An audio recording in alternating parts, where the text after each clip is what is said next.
Italian nik uste dut, igual okerrez banago, Italiako kirolarik popularrena nik uste dut ziklismoa dela. Futbola baino gehiago.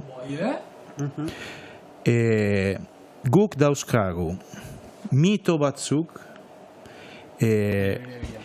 belaunaldi ez dakit sortzen diren edo mantentzen diren mitoak Coppi Bartali, Moser Saronni, Gimondi, Pantani eta mantentzen dira ez dakit mamuak diren edo mitoak, baina da normala guretzat eta esango dut gauza bat, beste gauza bat. Bueno, guk dauzkagu lasterketa asko iraganean gehiago, baina gure lasterketak ez dakit nola esan, baina urtean zehar daude, maiatzan oraindik jendea lan egiten du jendeak, eta eskolan irekita daude. Milano-Sanremo martxoan, classicissima di primavera. Turra, ez dakit oporraldia den, baina uztaila izanez, giroa oso desberdina da. Eta aldiz, giroa maiatzan, ez da institutuan joaten nintzenean, eta erosten nuenean aldizkaria, ez da iritsi nintzen eskolara, Gazzetta dello Sportekin irakurtzen, nork irabazi zuen etapa atzo giroan. Horatzen dut, Pantani deskalifikatu zutenean, zapatu bat zen, eta ni eskolan nengoen. Adibidez, ekainaren batean edo, holako bat. Horregaitik, egunero sasoien zehar daukagu ziklismoa ondoan. Frantzian ere, noski baietz, badute turra, baina uztailan, jende asko igual kanpoan dago edo porretan, desberdina da. Eta Milano-Sanremo zer esanik ez, ni bizi nintzen nire etxea dago, Milano-Sanremoko abiapuntutik 500 metrora. Beraz, ni Milanen bizi nintzenean, joaten nintzen, lagunekin, pelotoia. Ez dira geldi, azten direnean noski. Azten ziren, ze alkateak erabaki zuen aldatzea bidea, beste gauza bat da. Azten ziren Castello Sforzeskotik, desfile, bla bla bla, eta gero ja, Navilio ondoan, nire auzoan, azten zen abiadura bizitzen. Eta ni bertan nengoen, urtero, Naviglio Pavese, gero Pavia, Voghera, Pavia, Turchino, da ritual bat guretzat.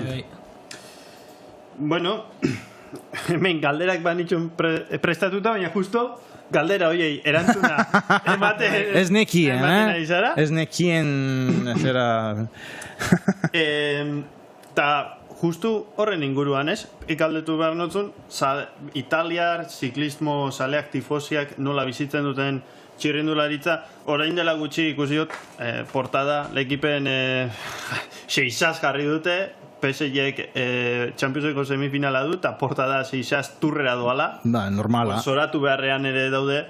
Hemen, estatu mailako aldizkariek ez dute portadan alakorik. Momentuz ez dute jarri, eta ez dut uste jarriko dutenik egoera suertatzen bada ere, baina Euskal Herrian badago, ez?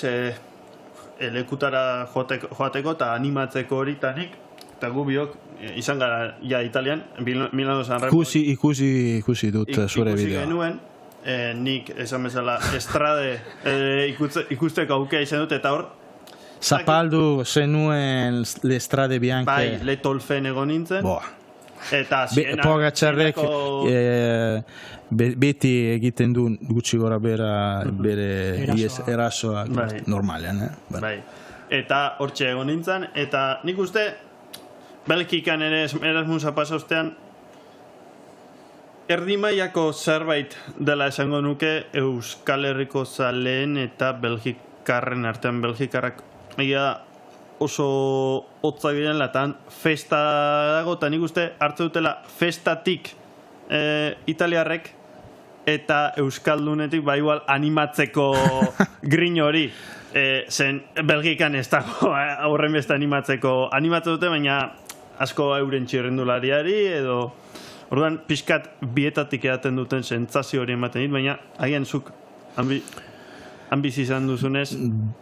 Bueno, ez dago legerik, baina esan bezala dualismo beti prentsak ere sortu zuen dualismoren bat, Kopi eta Bartali nire aitak, bueno, eta hainbat liburu irakurri nituenez, bi mundu tipo Real Atletik, olako bat zen Italia oso, ez bakarrik ziklismoa, Kopi bere Dama Biancarekin, gero dator. Kopi oso tipo ez dakit fervescente zen Kopi naiz eta hasieratik zirudien poco triston.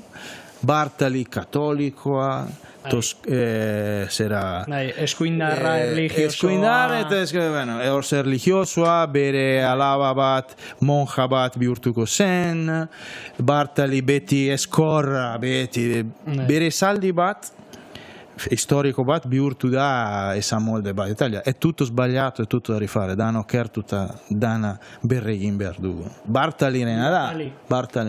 A bestia, Paolo Conte nena bestia, Bartali. Turra irabazten duenean, hori ere beti gure burura, no, baina egia da. Bestia aurre hartzen. Baina hori da, Bartali, Paolo Conte nena Bartali. Edo besti bat... Il bandito e il campione, Francesco De Gregori è Romakoa, baina bere abesdirik famatuenetako bat da, il bandito e il campione, il bandito,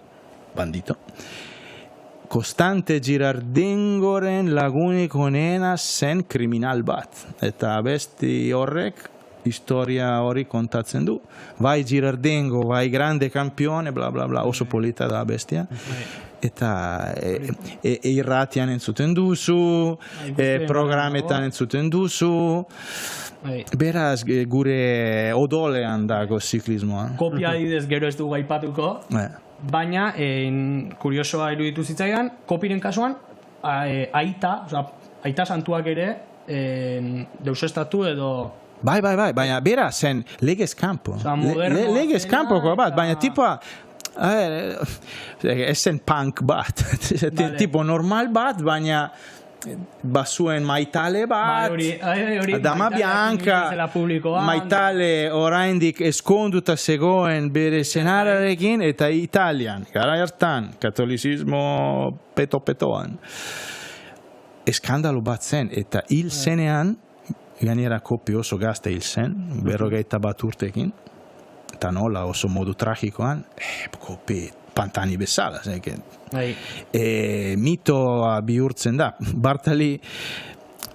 Bartali bere azken denboraldian izan zen Kopiren kirol zuzendaria. Jende gutxik daki, baina Kopiren azken denboraldian bere kirol zuzendaria zen Bartali, bere kontrako historiko. Hori ere oso romantikoa beste garaiako historia bat da. Eta guretzat Kopi Bartali. Saronni Moser. Saronni erriko bat eta Moser mendiko bat. Nire familian Saronni zalea zen. Gare Saronni erdi Milanekoa da. Eta Moser, Trentino, tipo un poco Arzagna. Rispetto a Andis, Moser.